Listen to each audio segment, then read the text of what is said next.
Guys అసలు ఈ రోజు టాపిక్ వచ్చేసి పల్సర్ 150 బైక్ అండి. అసలు దీని గురించి ఏంటి అంటే కార్బేటర్ ఎందుకు కారిద్ది, కార్బేటర్ నుంచి పెట్రోల్ ఎందుకు కారిద్ది, అసలు ఏంటి దీని వ్యవహారం ఏంటి, అసలు ఎవరికి చాలా మంది తెలియని వాళ్ళకి నేను ప్రత్యేకం చేస్తాను, మీకు చెప్తా చూడండి. ముందు ఈ బండి చూడండి ఒకసారి.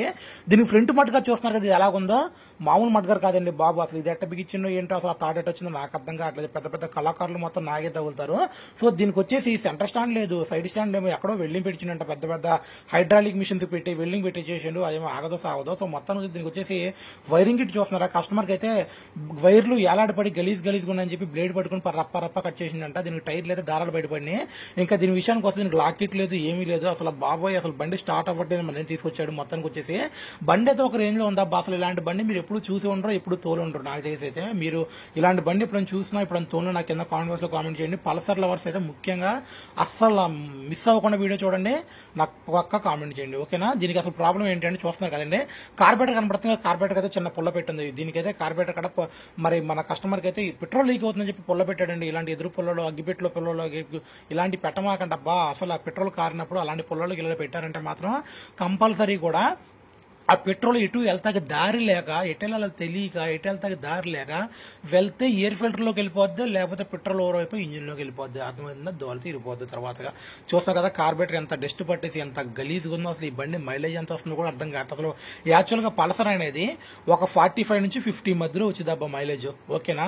మరి ఇలాంటి బండి ఎంత వస్తుందో ఏంటో అర్థం కావట్లేదు. టైర్లు లేవు, చైన్స్ బైట్లు లేవు, ఇంకా కార్బేటర్ లా ఉంది. అసలు దీన్ని ఎయిర్ ఫిల్టర్ చూసారంటే భయపడిపోతారు. ఎయిర్ ఫిల్టర్ అయితే మసి బొగ్గులాగా ఉంది, మన సింగరేళ్ళ బొగ్గులాగా. చూస్తారా కార్బేటర్లో మీకు చూస్తారా చిన్న రాయి అనేది కనపడుతుంది, చూస్తున్నారా జూమ్ చేసి చూపించిందాక. అసలు ఇది పెట్రోల్ పోతాక రీజన్ అదేనాబా, ఆ రాయ. అర్థమవుతుందా, ఆ రాయి ద్వారా పెట్రోల్ ఎందుకు పోతుంది, ఎట్టపోతుంది అంటే దీనికి చిన్న కార్బేటర్ ఫ్లూట్ ఉంటుంది అబ్బా, ప్లాస్టిక్ ఉంటుంది. ఆ పిన్ దాంట్లో కూర్చుంటుంది ఎగ్జాక్ట్ గా.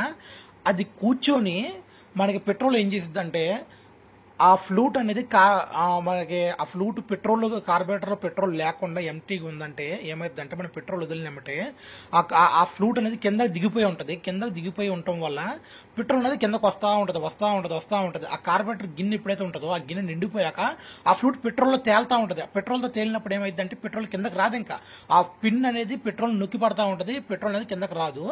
ఎప్పుడైతే మీకు ఆ పిన్ పెట్టే హోల్లో ఎప్పుడైతే చిన్న చిన్న రాళ్ళు లేదా నరకలు డస్ట్ వెళ్ళిద్దో ఆ పిన్ అనేది సరిగ్గా పట్టదు. ఆ పట్టకపోవడం ఏమైతే మళ్ళీ ఫ్లూట్ కిందకి తేలుతా ఉంటుంది, పెట్రోల్ ఓవర్ఫ్లో అయిపోతా ఉంటుంది. అలా ఓవర్ఫ్లో అయిపోయినప్పుడు మీరు ఆ చిన్న ఏంటి పుల్లలు గిల్లలు పెట్టారంటే మాత్రం ఆ పెట్రోల్ చిచ్చగాక అయిపోయి ఎటు పడితే వెళ్ళిపోతూ ఉంటుంది, నవరంధ్రాల్లోకి వెళ్ళిపోద్ది. సో మొత్తానికి వచ్చేసి నేను చెప్పేది ఏంటంటే మీకు ఏదన్నా ప్రాబ్లం వచ్చిందంటే ఇమీడియట్ గా చేయించుకోండి అబ్బా. ఆ కార్బేటర్ విషయంలో ఇంకా ఇమీడియట్ గా చేయించుకోండి, ఓకేనా. మీరు చికచిగా చేసుకోమాకండి.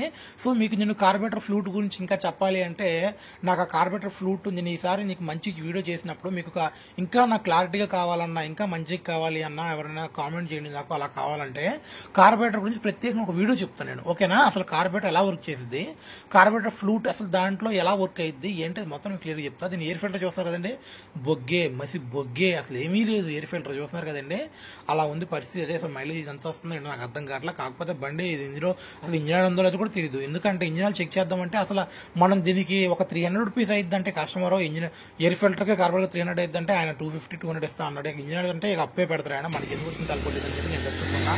వీడియో నచ్చితే లైక్ చేయండి, షేర్ చేయండి, కొత్త వాళ్ళు సబ్స్క్రైబ్ చేసుకోండి.